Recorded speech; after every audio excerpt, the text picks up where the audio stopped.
Hey everybody, welcome back to another Q&A on August 29th, 2023. So we actually have quite a few questions today, so I am going to get right into them. These are from both Facebook and Instagram question boxes. I actually pulled them down this morning so I would hopefully stop getting more questions, but we will take a look at what we have.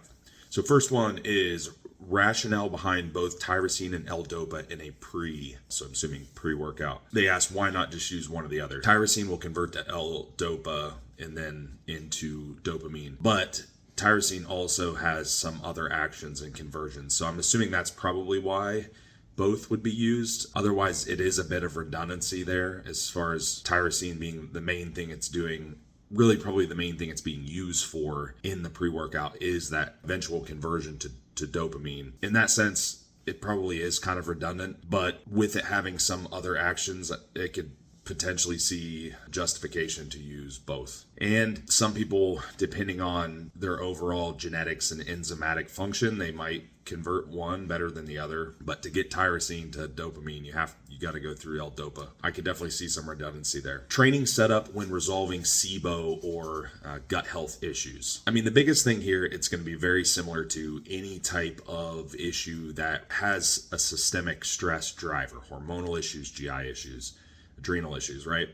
Is how much stress we're putting on the body and how much stress we're putting on the nervous system, especially with these GI issues, because that autonomic nervous system is controlling gut motility, right? We think sympathetic, parasympathetic. If we are pushing ourselves to the point of just constant sympathetic drive, and that can be through training, but it can also be through lifestyle, through lack of sleep, through really anything, right? Then we're going to have a hard time regulating that autonomic nervous system function, and in turn have a difficult time healing any type of GI issue. So proximity to failure is going to be important here. Probably not taking anything in close proximity to failure. So we're talking 3 to 5 RIR if we're going to use that kind of scale, depending on how hard you train. And then potentially a reduction in total training volume or workload. Again, depending on how much you're doing. Don't think of like elimination, but more so a reduction. So if you're training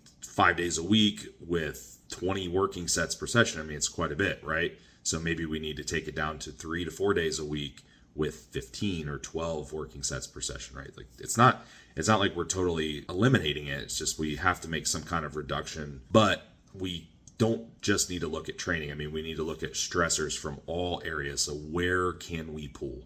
It just so happens that training is an easy one because it's quantifiable, right? We know that we're doing a certain amount of training. So we know that if we reduce that amount of training stress, then it's going to reduce stress on our body.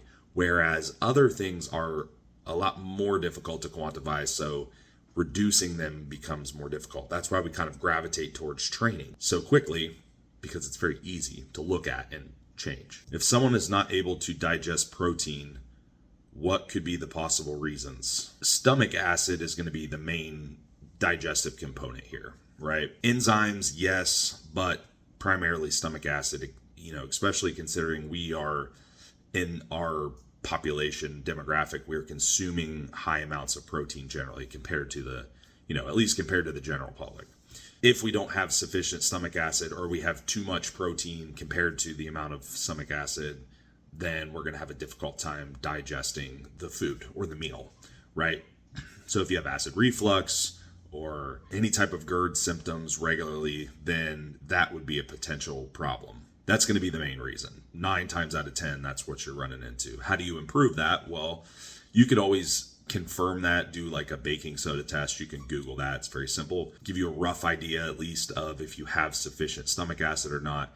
And then you would also want to look at any other GI issues. Do you have H. pylori? The problem is, without knowing these things, we could probably work on the stomach acid itself, but we may still be missing other underlying GI issues. So I would say using something like betaine HCl with some bitters would be helpful, and you could start at a low dose, 1 or 2 caps a meal, and kind of escalate that up as needed to reach a point where you're able to digest those proteins. But that does not guarantee that you are addressing other underlying GI issues. So just keep that in mind. I think that's important to remember. How lenient are you with food options when it comes to clients? The person that's asking this, we have been kind of discussing this, especially working with like general population. So first and foremost, adherence is the biggest thing. The diet's only as good as your adherence, right? You can only get so much out of something if you're not sticking to it. We do want to factor that in when we're looking at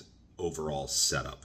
Convenience is a thing. Yes, if you're lazy and there's no preparation involved, that's a problem. However, convenience and practicality are a factor for people, especially when they have a lot of other things in their life that they prioritize and they're not competitors. With that being said, we can use like the old adage, like the 80-20 rule or 90-10 rule, where we're having 80 or 90% of the food is your typical clean food, fruits, vegetables, meats, et cetera, and some other more processed foods added in there.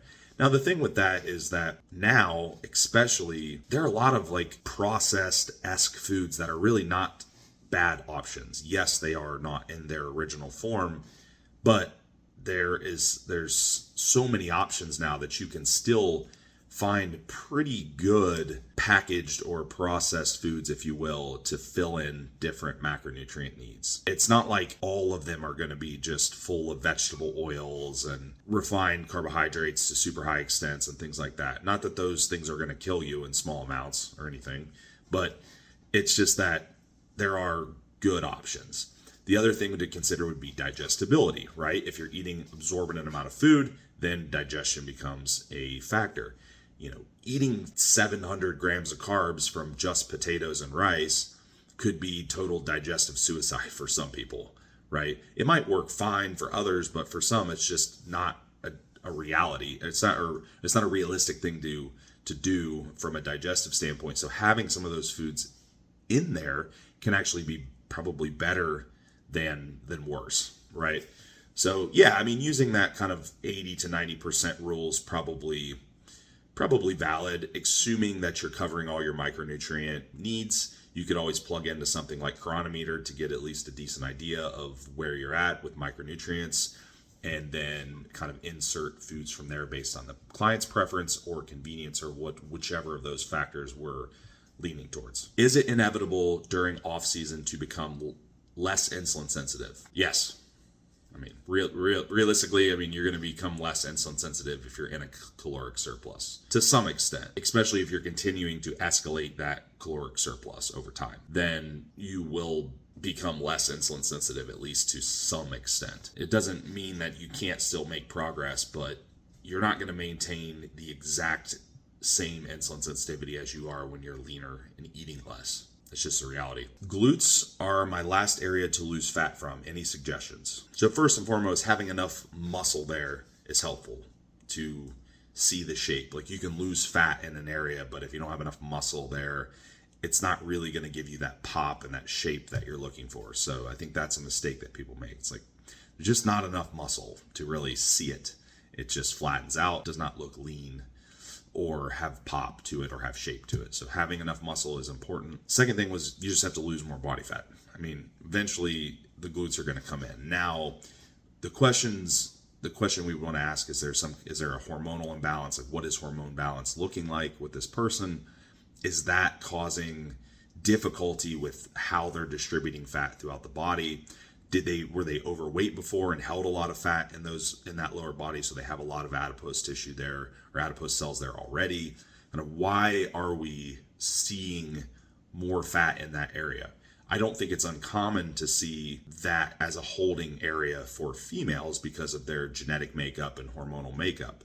But are we seeing a massive amount of fat there compared to somewhere else? Then we might want to look into something like hormone balance and manipulate those areas or investigate those areas. Okay, I think this is the two-parter. Can a high flux lifestyle improve body composition during an off season? And then they added, it's because it's two separate. So they're asking about active men. I'm not sure if this would have to be male specific, but they're saying, for example, 20K steps daily with higher calories versus more sedentary, like 3,000 calories and lower, or I'm sorry, like 3,000 steps and lower caloric expenditure. So, right, we're calorically balanced, we're equaling calorie balance in both situations. So one advantage that you might see is insulin sensitivity with that movement. Now, on the flip side of that, eating more is going to decrease insulin sensitivity. So it's difficult to say for sure if that's going to be a good trade-off or not, but probably to an extent,